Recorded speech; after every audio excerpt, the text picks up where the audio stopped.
Hi Year 13s, this is the lesson that I'm delivering on Friday the 22nd of July, in case you miss it. It is the last section on implicit differentiation. You have already done some basic implicit differentiation, you've done a homework on it, then you had work experience, and now this is where we go to next. So this is a reminder of what you've already done. If you have an equation that involves x's and y's, but you want to find a gradient, we know that the gradient is dy by dx, don't we? Okay, so that means we have to differentiate everything in the equation with respect to x. If it's a nice x term, that's easy. If it's got y's in it, then you are going to differentiate those with respect to y and stick a dy by dx next to it. And that's equivalent to using the chain rule. Okay? Now, once you mastered that, you then had a look at tackling various problems just like in year 12. So for example, if you're asked to find the equation of a tangent to the curve at a particular point. Okay? So what we're going to do now is we're going to slightly extend what you know. We're going to extend the differentiation and then look at problems. So we're extending the differentiation to include products of functions of x and functions of y and fractions, quotients of functions of x and functions of y. And it's straightforward. You just use the same rules, but be very careful and keep organized. Okay, let's try an example. So I'll do an example and then maybe you could try the next one and you can check your answer. Okay, so first of all, we are going to be differentiating this expression here, y squared sine x. So you can see they're next to each other. We have a product. Here is one term in the product and here's another. Okay, so if you remember, the product rule is for differentiating things of the form uv. So if you differentiate with respect to x uv, you get v du by dx plus u dv by dx. And we're just going to apply that. So here, u is y squared and v is sine x.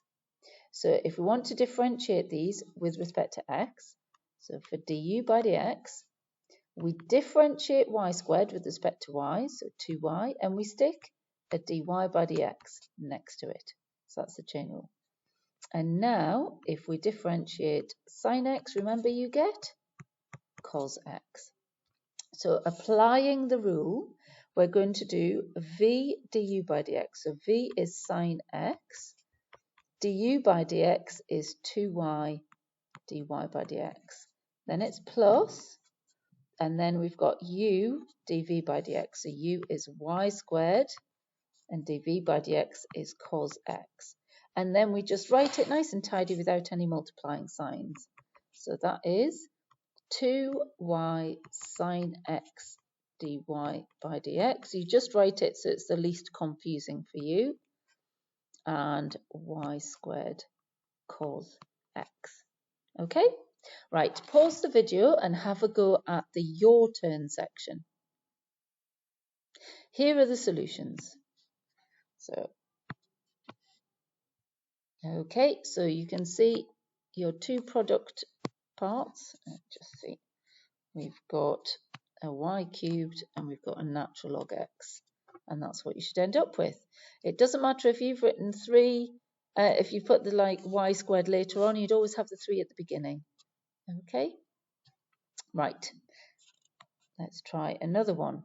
So this is a bit weirder because it's kind of e and then we have our product in the power of e. So this is essentially, this is the chain rule. You have got a function which is the power of a function, okay? So let's just remind ourselves how we deal with that. So if you've got e to the to a function of x, when you differentiate that with respect to x, you get the derivative of the power times e to the power. Okay, now our problem here is that the power is a product of an x term and a y term. So there's u and v. And remember, we're using v du by dx plus u dv by dx. So let's work that part out first. So let's write u is x squared and v is y. When we differentiate u, we get 2x. When we differentiate v, we're going to get 1 times dy by dx. And so if we put that together in the product rule, we've got v times du by dx, so y times 2x, plus u times dv by dx, which is dy by dx. And we could slightly tidy that up. So 2xy plus x squared dy by dx. Now that is just finding, so that itself is f dashed x, because it's the power, f of x is x squared y, and so the gradient of that f dashed x is what we've just found.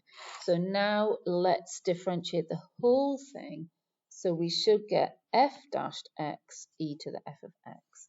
So when we differentiate e to the x squared y, we are getting brackets 2xy plus x squared dy by dx multiplied by e to the original thing, x squared y.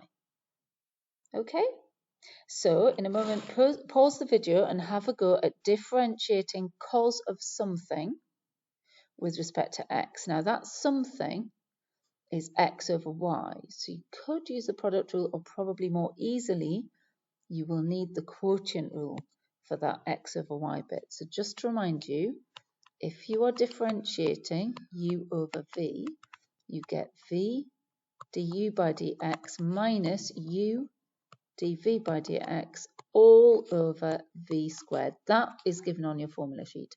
Right, pause the video and have a go. Here's your answers. So this is guidance, and then here is your solution at the end. So there's a slightly tidier version there. Okay. Right, so now this is from the textbook, and it's just asking you to find dy by dx, but this time you have an equation. So it's not just differentiating one thing, we've got to think a little bit more beyond it. Okay, so can you spot where the product is here? So hopefully you've spotted, you've got x times sine y. So a really sensible thing to do is to deal with that product first. So we'd have u and v. Let's have a look. Okay, so with the split it up, we know that we just differentiate each term one at a time. Okay, and this here, they've got u dv by dx plus v du by dx.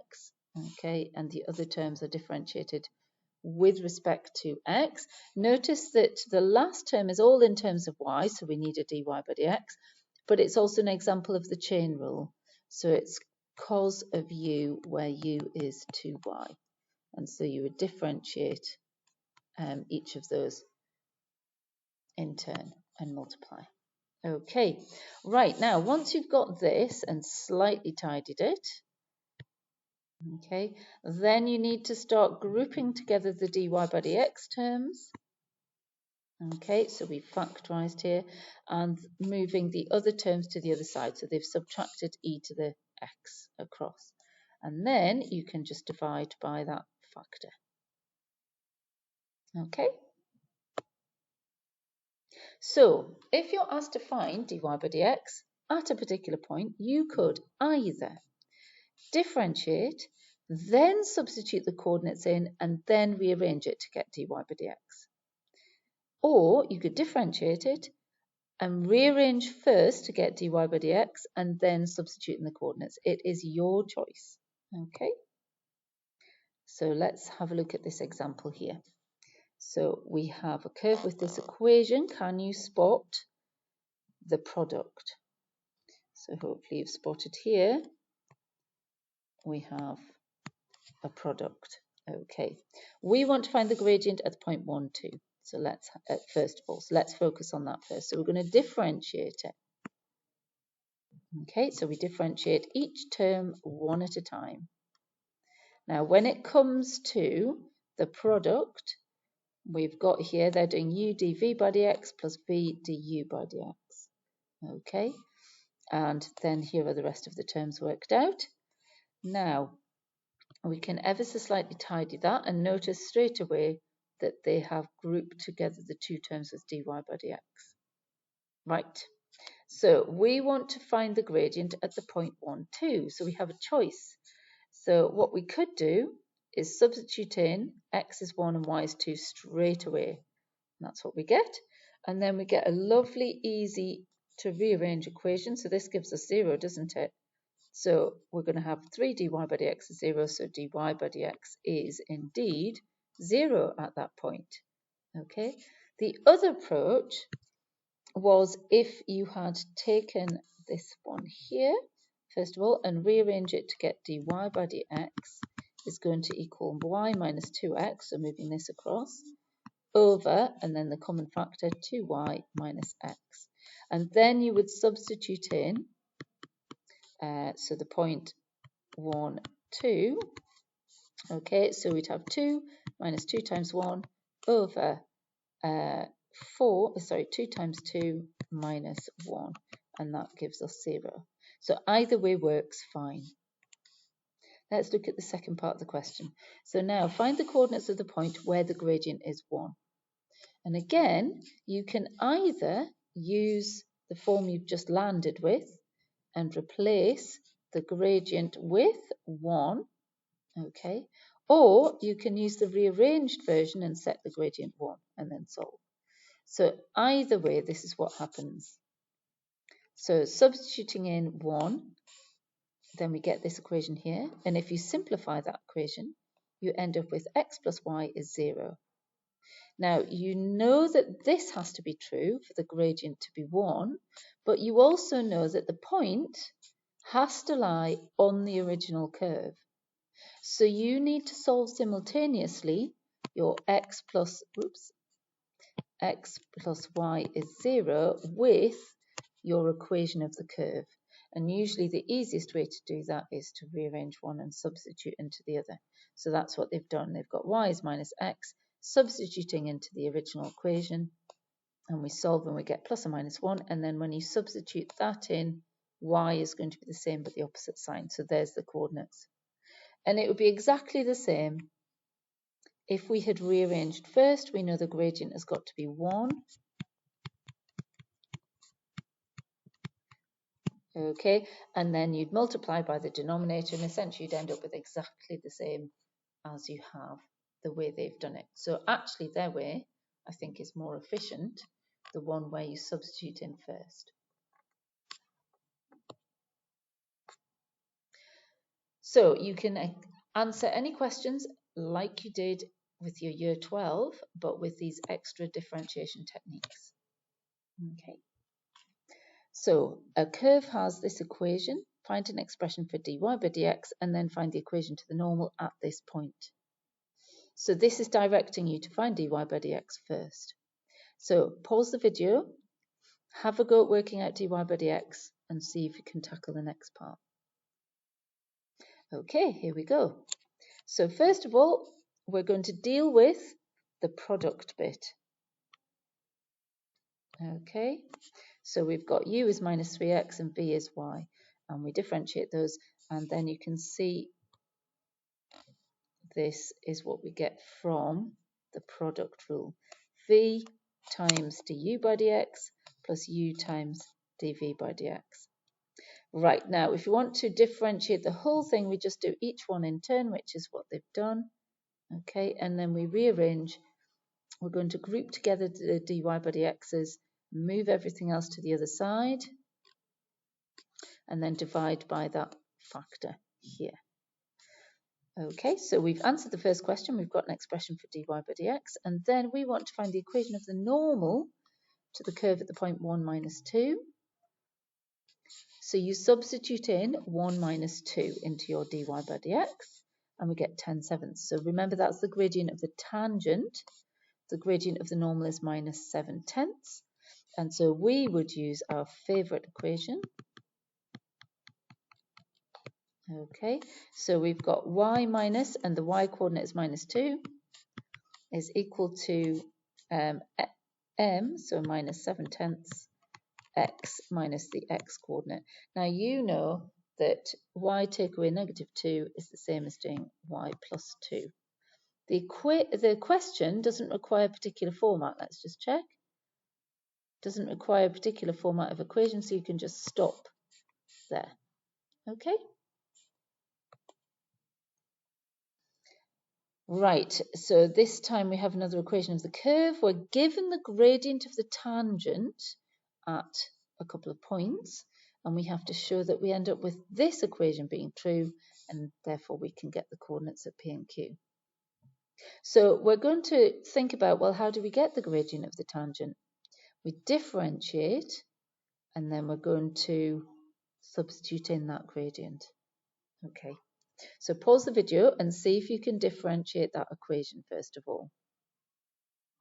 Okay, here's your answers. So notice we have got a product. Okay, so we're using the product rule. There we go. And so this section here is that product rule. It's v times du by dx plus u times dv by dx. All right, and then they've differentiated each other terms. So that's differentiating. Then you want to group together your dy by dx's and move everything else to the other side, and then divide by that factor. Oh, sorry. There we go. Okay. Right, so we need to show somehow that if the gradient of the tangent is 4/3, we get this equation 2x plus y is 0. So we're going to replace dy by dx with 4/3. So you could have done that earlier if you wanted to. I'll show you that in a sec. And then you're going to do some tidying. So I'll just scroll that down. Okay, so they've substituted in dy by dx is 4/3, and then they've multiplied up and they've tidied up the equation, and this is what they get. So let's look at if we had instead not bothered with rearranging to get dy by dx, but we'd gone straight from here, which is what you get when you differentiate. Okay, so you know that dy by dx is 4/3. So we would then get 6x plus y plus 4/3 x plus 2y times 4/3, so 8/3 y is 0. Now if you collect like terms, that would be 18 add 4, so 22/3 x plus, and then 3/3 add 8/3, 11/3 y is 0. And let's multiply by 3 and divide by 11, and we get 2x plus y is 0, which is what we wanted. Okay, so I think that was a bit quicker. Right, the next part is find the coordinates of P and Q. So we know that this has to be true at the points P and Q because the gradient is 4/3, but we also know that P and Q lie on the curve. So that means this equation also has to be true. So we need to solve simultaneously the original curve equation with 2x plus y is 0. Easiest way to do it? Let's set y is equal to minus 2x. Okay, so see if you can solve that simultaneously. Right, this is what you should get. So substituting it in, you end up with 5x squared is 20, so x squared is 4, so x is plus or minus 2. Then once you substitute that in for y, use the easiest equation, remember, not the complicated curve. Then you get nice, easy y coordinates, and there you go. Okay, I'm going to stop this video, and there'll be a new one on finding stationary points.